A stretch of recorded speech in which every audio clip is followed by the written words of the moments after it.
जगी जाणविली मात देव बैसले सिंहासनी आल्या याचका पुरे धनी एकाच्या कैवाडे उगवी बहुतांचे कोडे देव बैसले सिंहासनी आल्या याचका पुरे धनी दोही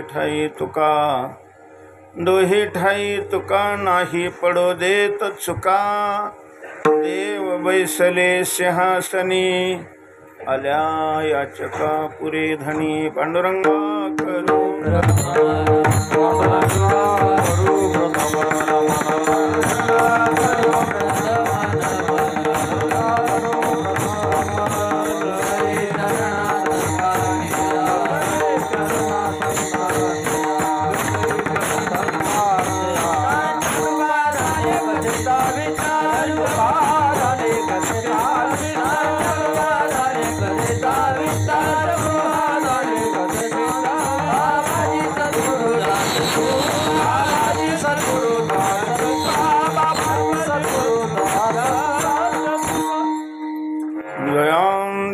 केलिया स्मरण होय सकळ विद्यांचे अधिकरण तेची वंदू श्रीचरण श्री गुरूंचे नमो ज्ञानेश्वर नमो ज्ञानेश्वरा निवृत्ती उदारा सोपान देवा मस्तक माझा पायावरी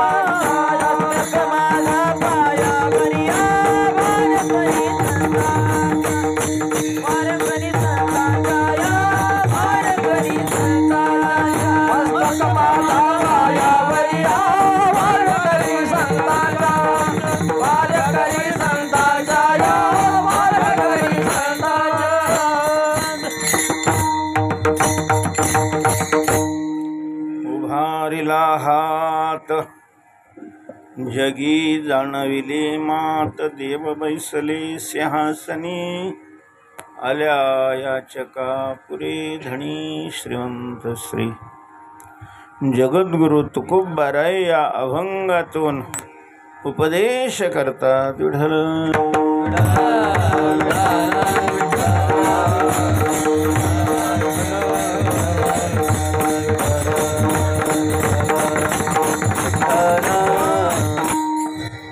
आणि तो उपदेशातला जो दुसरा प्रकार आहे ज्याला मेघवृष्टी उपदेश असं म्हटलं जातं या मेघदृष्टी उपदेशाच्या प्रकारातून उपदेश करतात उपदेश करणं म्हणजे सांगणं असलं तरी उपदेशात सांगणं असतं सांगण्यात उपदेश नसतो म्हणजे जे जे सांगणं आहे तो उपदेश आहे असं नाही जो उपदेश आहे ते सांगणं आहे उपदेश आणि सांगणं यांच्यामध्ये शास्त्रीय भाषेत व्यापक भाव आहे विठ्ठल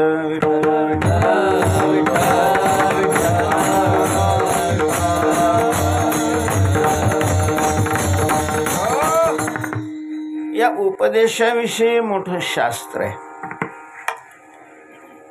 कुठल्या तरी सांगण्याला उपदेश म्हटलं नाही आणि कोणाच्या तरी सांगण्याला उपदेश म्हटलं जात नाही उपदेश करण्याचा अधिकार सगळ्यांना नाही जे अधिकारी होऊन सांगतात त्यांच्या सांगण्याला उपदेश म्हटलं जातं जो सांगतो तो उपदेशक असतो असं नाही उपदेशक असतो तो सांगत असतो विठ्ठल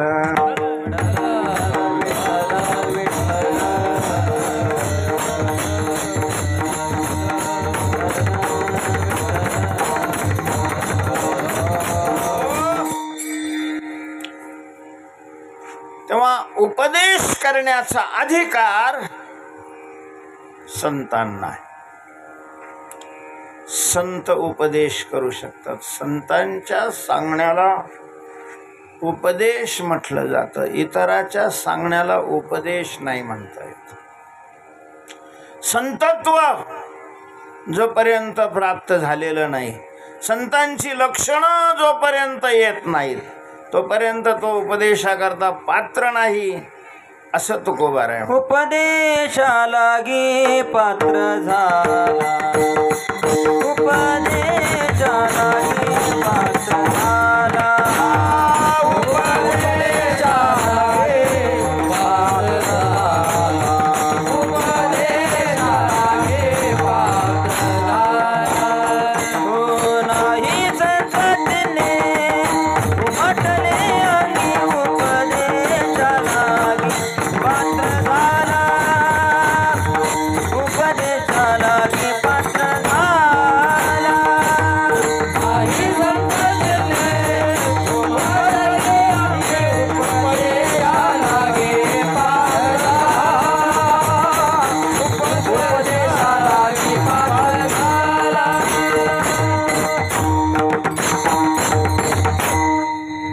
नाही संत चिन्हे उमटली अंगी, संत चिन्हे अंगी उमटली नाही, आणि उपदेश करण्याकरता पात्र झालेला आहे. उपहास केलेला आहे या छंदामध्ये. संतत्व अंगी जोपर्यंत बांधलेलं नाही, तोपर्यंत त्याला उपदेश करण्याचा अधिकार प्राप्त होत नाही, तोपर्यंत त्याने उपदेश नाही करावा. आता तुम्ही म्हणाल, मग तुम्ही संत झाले का?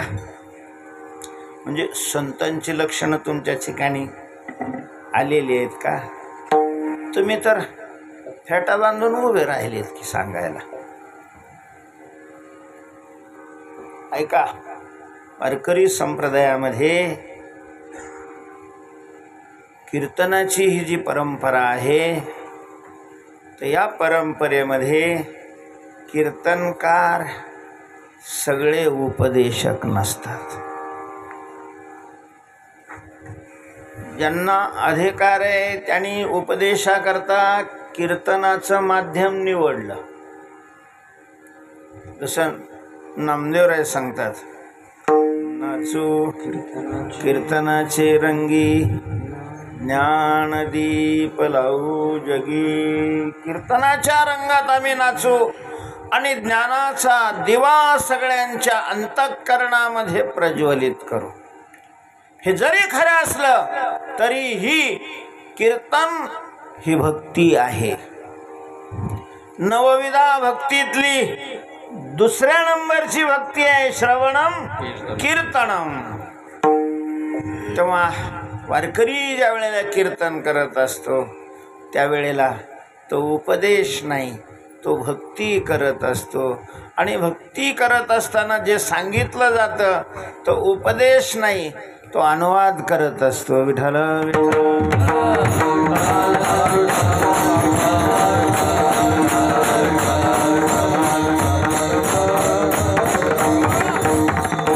संतांनी जो उपदेश केलेला आहे, संतांनी जे सांगितलेलं आहे त्या सांगण्याचा आम्ही काय करतो? अनुवाद करतो. आणि अनुवादाच्या द्वारा कीर्तन ही भक्ती करतो.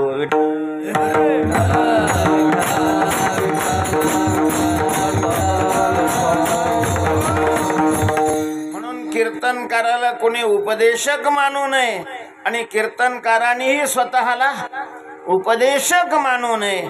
म्हणून आपल्या संप्रदायामध्ये ही परंपरा आहे. पहा, सेवेला आरंभ करत असतानाच एक विधान केलं जातं, प्रत्येक कीर्तनकाराकडून केलं जातं. सेवेकरता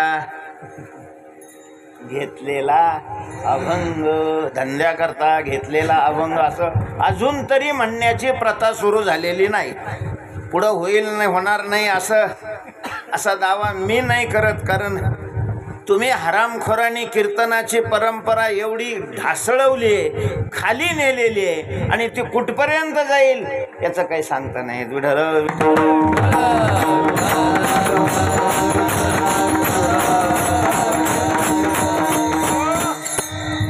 पण संतांनी, मुनींनी, शास्त्रांनी कीर्तनाची साधना जी प्रस्तुत केलेली आहे तर ती साधन म्हणून. कीर्तन हे एक भगवत प्राप्तीचं, मानव जन्माच्या कल्याणाचं, सफलतेचं साधन सांगितलेलं आहे. तुकोबारायांचं कीर्तनावर फार जोर आहे. तुकोबाराय म्हणतात, कोणी काहीतरी केली आचरणे मजया कीर्तने विन नाही. कोणी योग केला असेल, कोणी तपश्चर्या केली असेल, कोणी तीर्थयात्रा केली असेल, कोणी दानधर्म केला असेल, तुकोबाराय म्हणतात, मी मात्र कीर्तनाची साधना केली. भगवंताच्या प्राप्तीचं कीर्तन हे साधन आहे, धनाच्या प्राप्तीचं नाही. धनाच्या प्राप्तीचं कीर्तन साधन नाही. ज्यांनी कीर्तनाला धनाच्या प्राप्तीचं साधन केलं ते एकटेच नाही, धन देणाराला, नुसते देणारा आणि घेणारा नाही, त्यांच्या आईकडच्या 21 कुळ्या आणि बापाकडच्या 21 कुळ्याला नरकात घेऊन जातात. विठ्ठल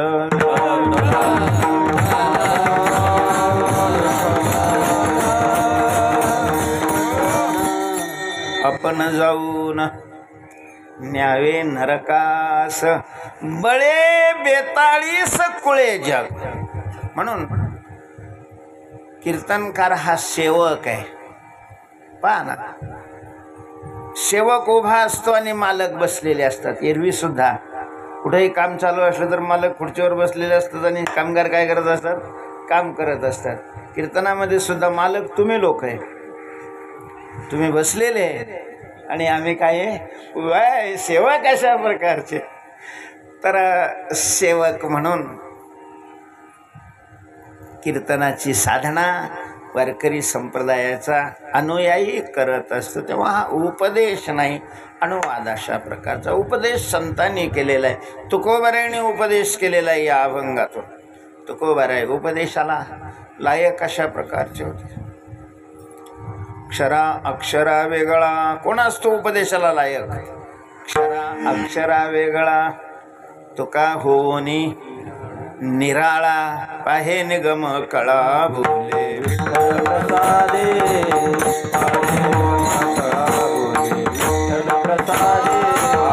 पाहे निगम कळा बोले.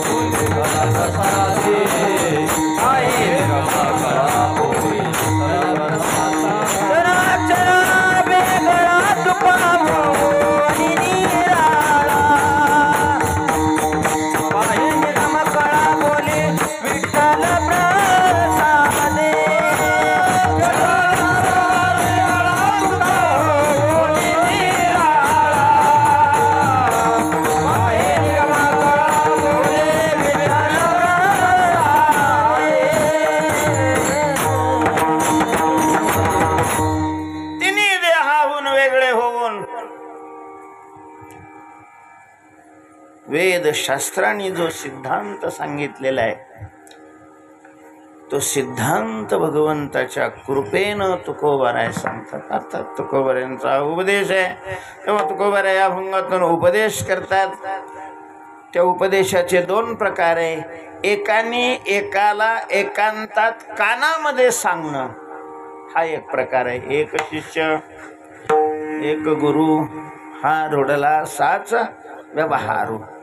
आणि जसा मेघ वर्षाव करत असतो तो एका करता करत नाही, एका ठिकाणी करत नाही, नाही विचारित मेघ हांगंदारी शेत, त्याप्रमाणे एकचयावत मानव मात्रा करता जो उपदेश केलेला असतो त्याला मेघदृष्टीने उपदेश म्हणतात. तुकोबाराय या अभंगामध्ये आपण जो उपदेश करतोय तो प्रकार कोणता? अभंगाच्या प्रथम चरणात सांगतो.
हात वर करून उद्दिष्ट तुकोबरांनी दिले. ऐका हो ऐका,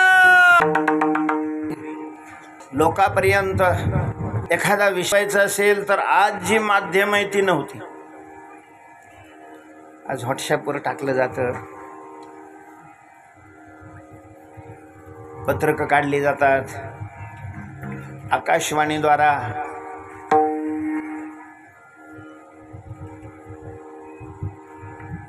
या अनेक माध्यमातून आपल्या मनातला विचार समाजापर्यंत पोचवला जातो. अनेक साधनं आहेत. बरंच पूर्वी ते नव्हती कुठलीच साधनं. बस सांगणं हेच एकमेव काय होतं, साधन होतं. आणि ज्या वेळेला मग एखादी गोष्ट सगळ्या गावाला म्हणा, पंचक्रोशीतल्या लोकांना म्हणा, सगळ्यांना सांगायची असेल त्यावेळेला आपल्याकडे पद्धत होती. म्हणजे मी पाहिले, पण खूप लहान होतो त्यावेळेस. एखादी वरून शासनाकडून आलेली बातमी गावकऱ्यांना पोचवायची असेल तर त्या रामोशावर त्याची जबाबदारी होती. त्याच्याकडे ती दौंडी असायची. तो बरोबर चौकामध्ये उभा राहून दंडन दंडन दंडन दंडन दौंडी वाजवायची. दौंडी वाजली की लोकांना वाटायचं की काहीतरी निरोप आलेला आहे, म्हणून ऐकायला लोक जमायची. आणि लोक जमली की मग उंच ठिकाणी उभं राहून त्याने हात ऐका ऐका, जो काही निरोप आहे तो त्यांनी सांगायचा.